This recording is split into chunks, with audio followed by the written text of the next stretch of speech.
أعوذ بالله من الشيطان الرجيم بسم الله الرحمن الرحيم وإذا تتلى عليهم آياتنا بينات قال الذين لا يرجون لقاءنا ائت بقرآن غير هذا أو بدله قل ما يكون لي أن أبدله من تلقاء نفسي إن أتبع إلا ما يوحى إلي إني أخاف إن عصيت ربي عذاب يوم عظيم صدق اللہ العظیم۔ سورہ یونس کی آیت نمبر 15 ہم پڑھ رہے تھے کہ اس آیت کریمہ میں پروردگار نے یہ بیان فرمایا کہ جب ان کے سامنے قرآن پاک کی صاف صاف آیات پڑھی جاتی ہیں، تلاوت کی جاتی ہیں، تو قال الذین لا یرجون لقاءنا، کہتے ہیں وہ لوگ کہ جو ہماری ملاقات کی امید نہیں رکھتے ہیں، ائت بقرآن غیر ھذا، آپ اس کے علاوہ کوئی اور قرآن لے آئیے، ائت بقرآن، آپ لے آئیے کوئی قرآن غیر ھذا، اس کے سوا، اس کے علاوہ، او بدلہ، یا آپ اس کو بدل دیجئے، تبدیل کر دیجئے۔ یعنی ان کے کہنے کا مطلب یہ تھا کہ آپ کوئی ایسا قرآن لائیے جس میں توحید کا مضمون نہ ہو، جس میں ہمارے شرک کی تائید کی گئی ہو، توحید کا مضمون اس میں نہ ہو، اس طرح کا کوئی قرآن آپ لائیے، یا جو قرآن آپ نے لایا ہے اس میں آپ تبدیلی کر دیجئے، اس میں سے توحید کے مضامین کو نکال دیجئے، اور باقی والا پھر ہم سننے کے لیے تیار ہیں۔ تو رسول پاک صلی اللہ علیہ وسلم کو اللہ حکم دیتے ہیں، قل، آپ کہہ دیجئے، ما یکون لی ان ابدلہ من تلقاء نفسی، ما یکون لی، میرے لیے یہ ممکن نہیں ہے، ان ابدلہ، کہ میں اس کو بدل دوں، من تلقاء نفسی، اپنی طرف سے میں اس میں کوئی تبدیلی نہیں کر سکتا ہوں۔ قرآن پاک میں تبدیلی کا کسی کو حق نہیں ہے، بلکہ رسول اکرم صلی اللہ علیہ وسلم تو جو بھی بولتے ہیں وہ اللہ کی وحی سے بولتے ہیں، وما ينطق عن الهوى ان هو الا وحی یوحى، وہ اپنی خواہشات سے بولتے ہی نہیں ہیں، وما ينطق عن الهوى ان هو الا وحی یوحى، وہ تو وحی ہوتی ہے جو ان کی طرف بھیجی جاتی ہے، جو وہ بولتے ہیں، اپنی طرف سے بولنے کی بھی اجازت نہیں، اپنی طرف سے حلال اور حرام کرنے کا بھی اختیار نہیں ہے۔ حلال اور حرام کا اختیار صرف کس کو ہے؟ اللہ کو ہے، اللہ کے علاوہ کسی کو نہیں ہے۔ رسول اکرم صلی اللہ علیہ وسلم نے شہد کو اپنے اوپر حرام کیا کہ میں شہد آج کے بعد نہیں کھاؤں گا، اس پر اللہ کی طرف سے فوراً جو ہے سوال کیا گیا، یا ایھا النبی لما تحرم ما احل اللہ لک، اے نبی، یا ایھا النبی لما تحرم، آپ کیوں حرام قرار دے رہے ہیں، ما احل اللہ لک، اس چیز کو جو اللہ نے آپ کے لیے حلال کی ہے اس کو آپ حرام قرار نہیں دے سکتے ہیں۔ حلال اور حرام کا اختیار صرف اس کو ہے جس نے ان ساری چیزوں کو پیدا کیا ہے، وہ بتائے گا کون سی چیز حلال ہے اور کون سی چیز حرام ہے،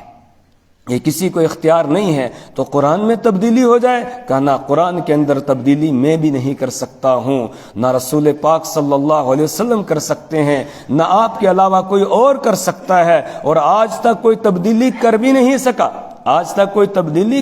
سکا، اور اگر کوئی غلط پڑھے گا فوراً کتنے ہوں گے جو بتائیں گے اس نے یہ غلط پڑھ دیا۔ ابھی آپ نے دیکھا نماز کے اندر امام صاحب نماز پڑھا رہے تھے، انہوں نے زیر کی بجائے زبر پڑھ دیا، تو فوراً جو ہے لقمہ آ گیا کہ نہیں، یہاں زیر ہے، زبر نہیں ہے۔ تو کوئی بدل سکتا ہے قرآن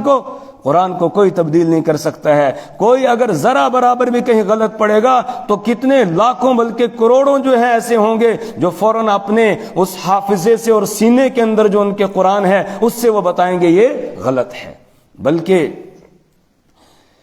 ایک زبردست قسم کا کاتب تھا، لکھنے والا، غیر مسلم تھا، اس نے توریت جو ہے بڑے خوبصورت خط کے اندر لکھی، خوبصورت تحریر میں، لکھائی میں لکھی،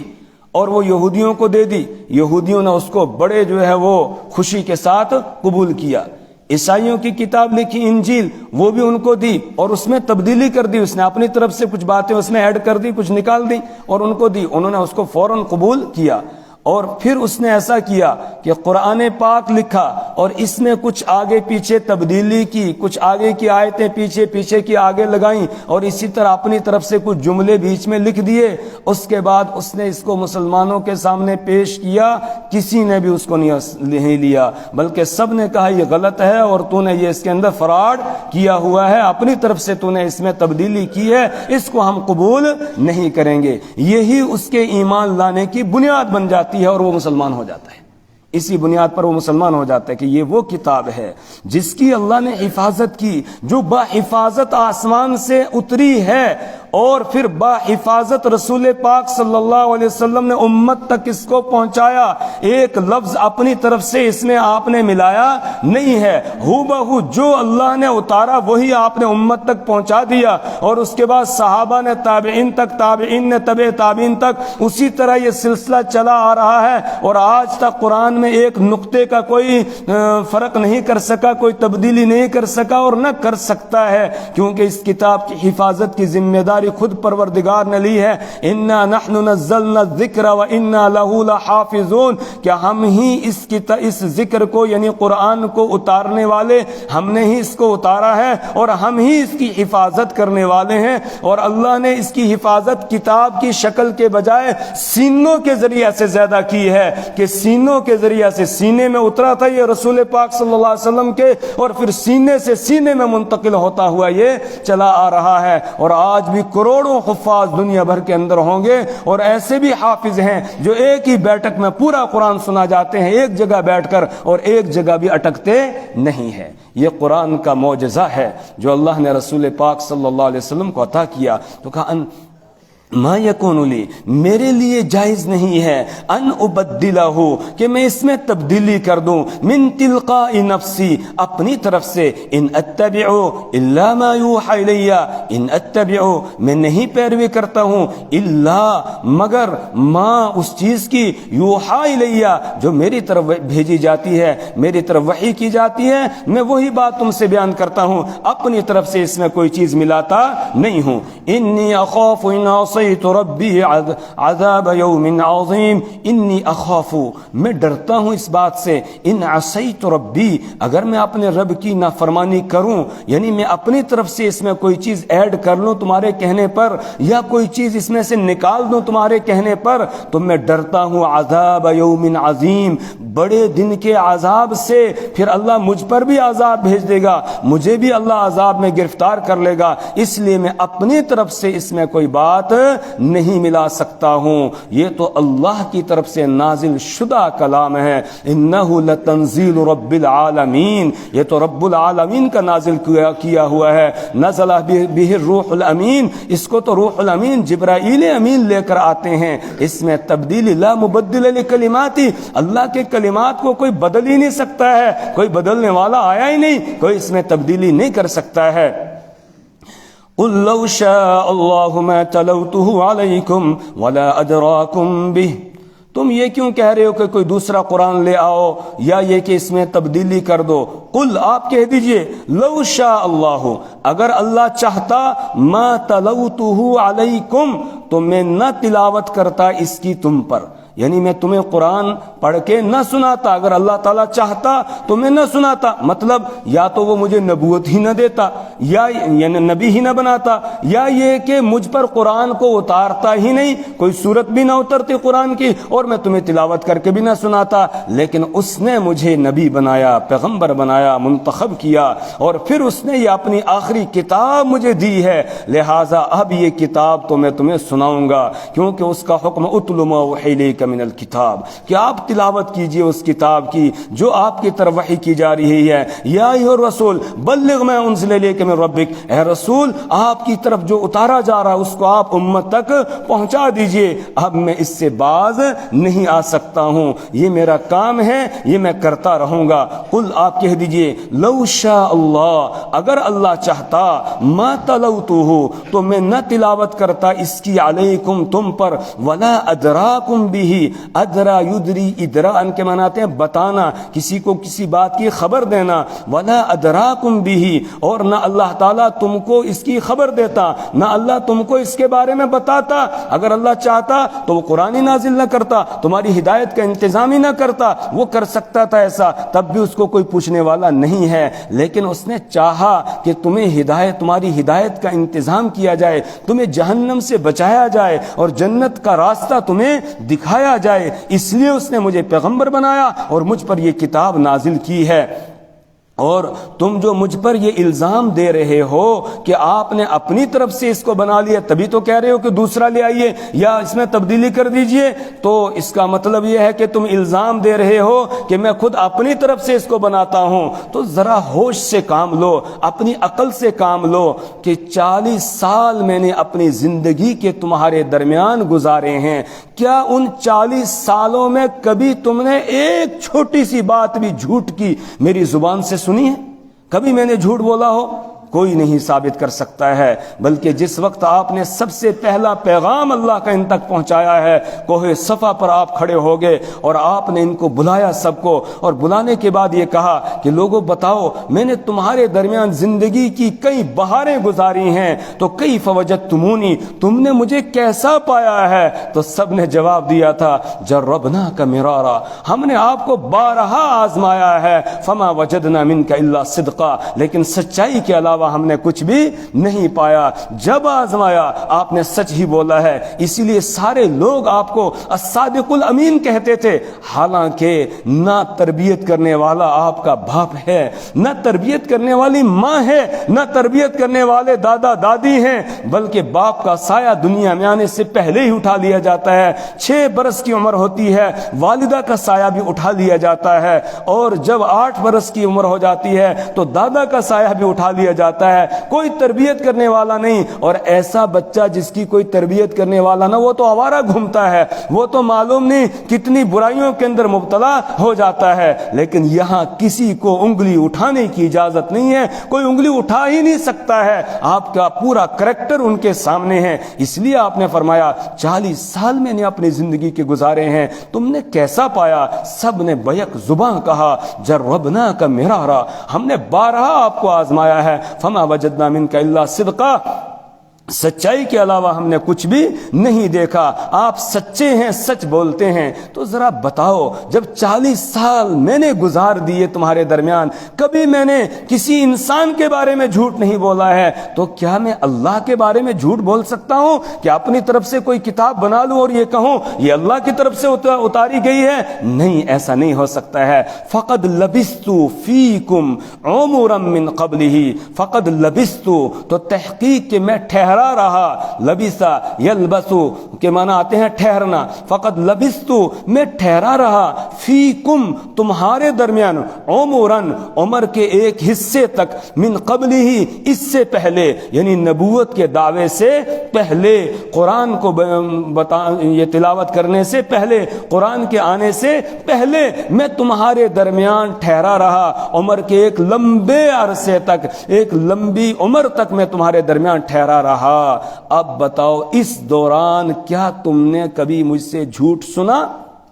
نہیں سنا۔ بخاری شریف میں روایت ہے، جس وقت رسول پاک صلی اللہ علیہ وسلم نے مختلف بادشاہوں کو خطوط لکھے تو روم کے بادشاہ قیصر کو بھی آپ نے خط لکھا، اور قیصر کے پاس جب آپ کا خط پہنچا ہے تو اس نے خط پڑھنے سے پہلے ہی یہ کہا کہ کیا جس نے یہ نبوت کا دعویٰ کیا ہے اس علاقے کے کچھ لوگ ہیں یہاں؟ اس وقت قیصر جو ہے وہ بیت المقدس پہنچا ہوا تھا اپنی کوئی منت پوری کرنے کے لیے، تو کہا کوئی اس علاقے کا آدمی ہے یہاں؟ تو ایک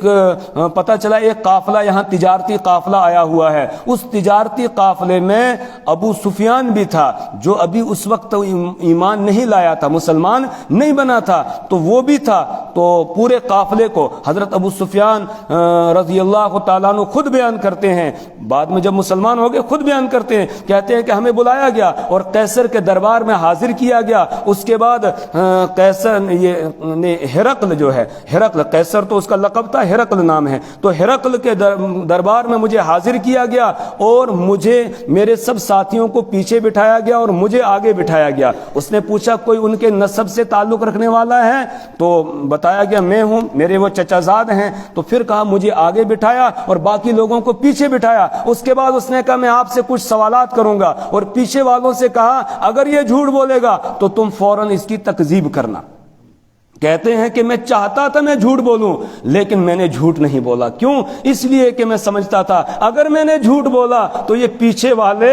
جھٹلا دیں گے، اگر یہاں نہیں جھٹلایا بعد میں جا کر تذکرہ کریں گے کہ اس نے فلانی جگہ پر جھوٹ بولا تھا، تو میری طرف سے جھوٹ کو نقل کیا جائے گا، اس لیے میں نے سچ سچ بتایا۔ تو ان باتوں میں سے ایک بات جو اس نے سوالات کی، ایک یہ بھی تھا کہ کیا کبھی انہوں نے نبوت کے دعوے سے پہلے جھوٹ بولا ہے؟ تو اس نے جواب دیا کہ نہ۔ یہ کون کہہ رہا ہے؟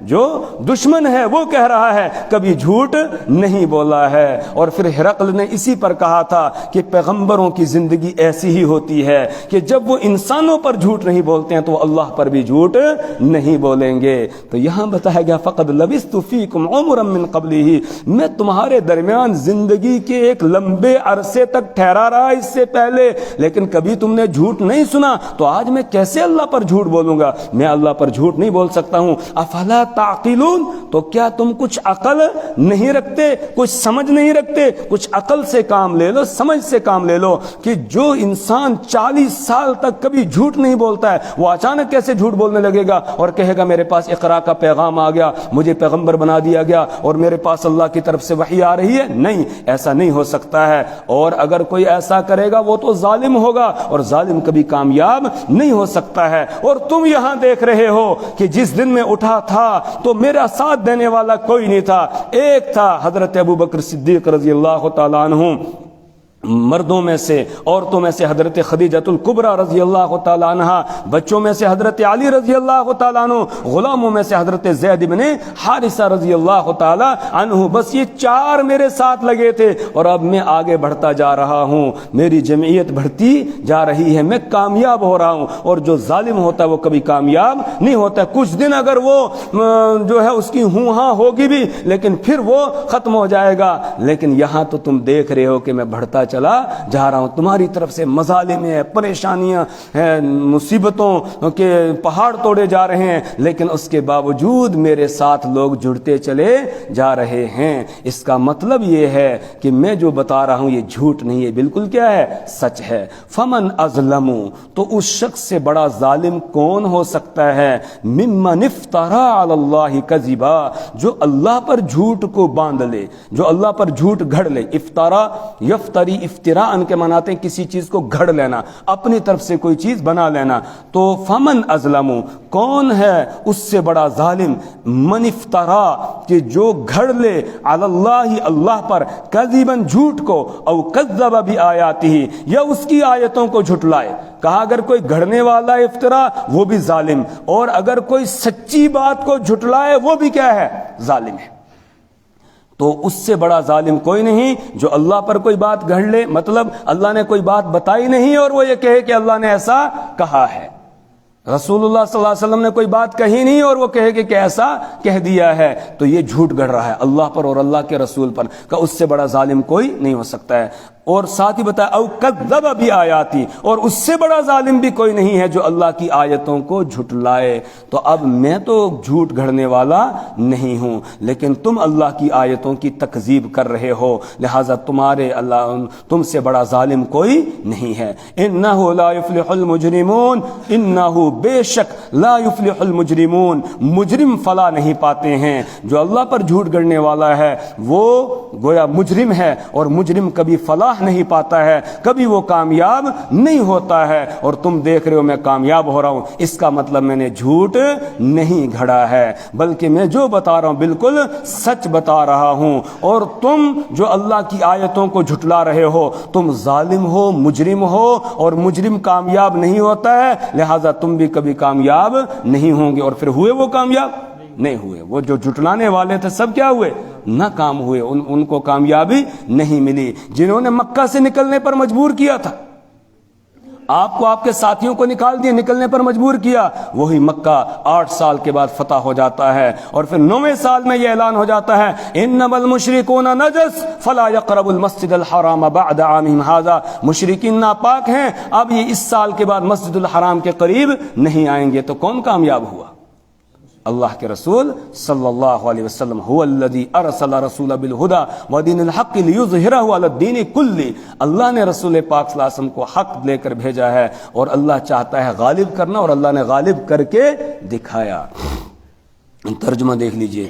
وَإِذَا تُتْلَى عَلَيْهِمْ آيَاتُنَا بَيِّنَاتٍ، اور جب ان کے سامنے تلاوت کی جاتی ہیں ہماری آیات صاف صاف، قَالَ الَّذِينَ لَا يَرْجُونَ، تو کہتے ہیں وہ لوگ جو امید نہیں رکھتے ہیں لِقَاءَنَا، ہماری ملاقات کی، ائْتِ بِقُرْآنٍ، آپ لے آئیے کوئی قرآن، غَيْرِ هَذَا، اس کے علاوہ، أَوْ بَدِّلْهُ، یا آپ اس کو تبدیل کر دیجئے، قل آپ کہہ دیجئے، مَا يَكُونُ لِي، میرے لیے جائز نہیں ہے یا مجھے اختیار نہیں ہے، أَنْ أُبَدِّلَهُ، کہ میں اس کو تبدیل کر دوں، من تلقاء نفسی، اپنی طرف سے، ان اتبع، میں نہیں پیروی کرتا ہوں، الا ما یوحى الی، مگر اس چیز کی جو میری طرف وحی کی جاتی ہے، انی اخاف، بے شک میں ڈرتا ہوں، ان عصیت ربی، اگر میں نافرمانی کروں اپنے رب کی، عذاب یوم عظیم، بڑے دن کے عذاب سے۔ قل آپ کہہ دیجئے، لو شاء اللہ، اگر اللہ تعالی چاہتا، ما تلوتہ، تو نہ تلاوت کرتا میں اس کی، علیکم تمہارے سامنے، ولا ادراکم بھی، اور نہ وہ تم کو بتلاتا اس کے بارے میں، فقد لبثت فیکم، تحقیق کہ میں نے گزارے ہیں یا میں ٹھہرا رہا ہوں، فیکم تمہارے درمیان، عمرن، عمر کا ایک حصہ، من قبل ہی، اس سے پہلے، افلا تعقلون، تو کیا تم عقل نہیں رکھتے ہو، فمن اظلم، اس سے بڑا ظالم کون ہو سکتا ہے، ممن افترى علی اللہ کذبا، جو اللہ تعالیٰ پر جھوٹ کو گھڑ لے، او کذب بآیاتہ، یا اس کی آیات کو جھٹلائے، انہ لا یفلح المجرمون، بے شک مجرم لوگ فلاح نہیں پاتے ہیں۔ اللہ سے دعا کریں پروردگار ہمیں اپنی کتاب کی سمجھ اور فہم عطا فرمائے، اللہ ہمیں اعمال صالحہ کی توفیق عطا فرمائے، برے اعمال سے اللہ ہمیں اور ہماری نسلوں کو محفوظ فرمائے۔ سبحان اللہ و بحمدہ، سبحانک اللہم و بحمدک، ونشہد ان لا الہ